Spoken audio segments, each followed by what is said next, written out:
Soy el ladrón de trenes que está en la fotografía, reclamado, vivo o muerto, por toda la policía.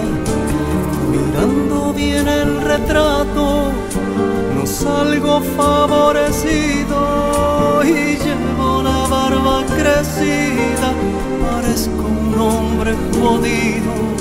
No crean lo que están viendo y vayan a preguntar. En el barrio me conocen, yo soy un tipo legal.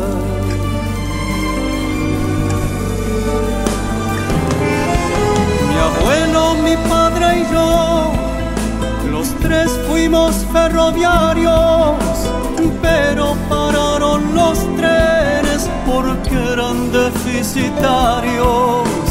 No se anduvieron con vueltas, dejaron todo desierto, el Mitre quedó vacío y el Belgrano medio muerto. Es lo que hace un ferroviario cuando le quitan el tren. Primero se vuelve loco, después empieza a beber.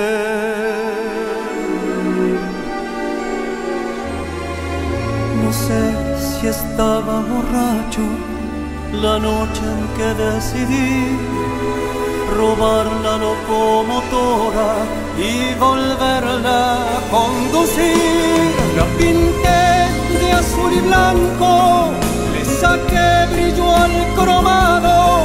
Cualquier ferrocarrilero estaría emocionado. Llevo 10 días fugado, me sigue la policía y ellos rodean Hernando. Yo estoy en Jesús María. Cuando se acaben las vías tendrán que leer los diarios. Yo no pienso recular, palabra de fe.